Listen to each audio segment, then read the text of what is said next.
Good morning. Ngasigi video mo yung minase ko. Ngasi sagonsen ko. Sagonsen numit ki ay na mamangda budi pinambudi hagre ko sagonsen na tawba yaba like khoirambagi matangda oiro tawgadaba akoina natraga tawroidaba dum ai phanamdi share tawgramne adu taraga ahamba yengba mi ngegi su oina ai dum hajarake ko hadi kamaina no habado adu ngonda hangpa ko hadi ngasagi lafu puja tawbadu da hai lafu do imungda thamba yabra hangpa yabado imungda thamganu ko imungda thamgano mapanda thambigadamne mapanda jaga leitre mango leitre sumang leitre na khalase balcony gumba leragadi ko kitang open oiba jaga amadi lerangani imungda di tawbiganu ko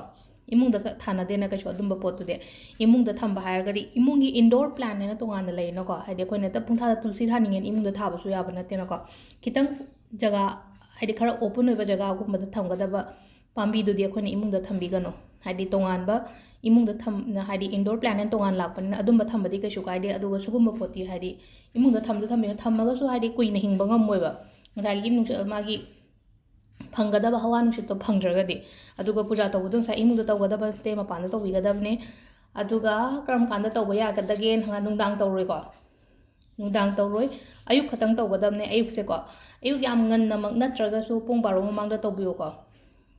adi pung ayuk se lanthok tringai thai tar ko baro gi matung dari nundin chingye dana ko aduduna baro mamang hai tar ko baro mamang gumata tawbiyo duk ahamba yengba ngai gina kamaina no hai kanjida akoina kaino lafu sida dukne adagi lei hangapan gumba dumaina katpiyon haibane basida lafu pambi gumba hauraga diko do hauda bangena dum gamla da tha na ba haiba to card ki message hai petang yeng minarase ko ado handaki ka da shi ju tang kunda tamni ko ai hairake handaki ka da shi kamai to gadam no haiba do ko aidi kari kanage handaki ka da si se maming kai kauge aduga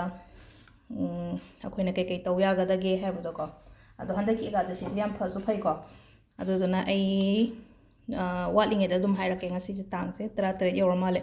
hayeng lai khoirambagi mong ke ka do e dum hayeng ngasi sigi manung se da nungni watling eda hadi pot leibo ko panang na ba hai tar poti ke shu leiningai ke chubdi leite da atar ga sum akoina kitang advance oina akoina hairuk mak ta leiraga su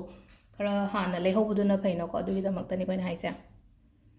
ahamba wan khanba mi ngai gi hai tare ko wakhan gumba yamna langa gadi ko wakhan gumba charang na di kitang ko haidi shanti leina ba hotna bi ko shanti leina ba haira gadi haidi meditate to bani khangde mafam ma ithanda bu koi bu chatlaga su ko haidi yum da kai da aina hojik leiri ba jaga do da yamna lang bu ko oira gadi lang bana traga wakhan wai ta boira gadi kitang chatho ithanda chatpa matam da haidi kaishu akai ba kem leite ko koi bu gumba chatpi ba haidi ithanda ngatang haidi shanti leina ba aduga mathangi sina ko haidi khitang change porokna ba to ko aina hoje hojik leiri ba mong do da ai ngonda change isai thanda haidi ko haidi change sadam yam darkar oi ko transformation hai tare ko aigi mawong hai tare ko aina tawri ba se haidi khitang keno tawde duna ka semdok jage haidi isa da ka semdok pa ma adumaina ma lere ko haidi amu hena phana ba aduga ahum subagi sina mi gumba punba kot pa leye ko ngasi se mi khatang punba kot pa ma adumaina leye adu sagon se numit ko ayuk se kram kanda timing se ko timing se ayuki pung manga ga minute kunthra ni thoide na taru ka minute yang kai humdoi phaw ma leire mapan ga minute kunthra tare tagina amma ga ni minute nifu humdoi phaw ma leire ko ahum ga minute manga dagina tare ka minute nifu humdoi phaw ma leire aduga nungdang gi na pung tara ga minute yang kai mapan dagina ahing gi pung baro ga minute kunthra nipan phaw ma leire ko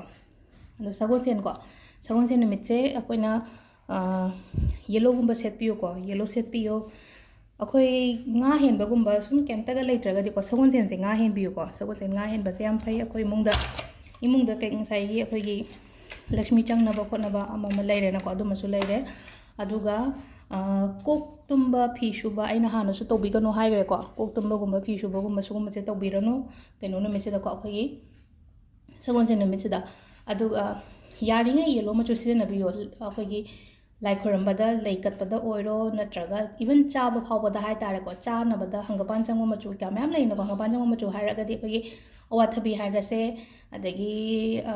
mairen haise ko sana machu oina ko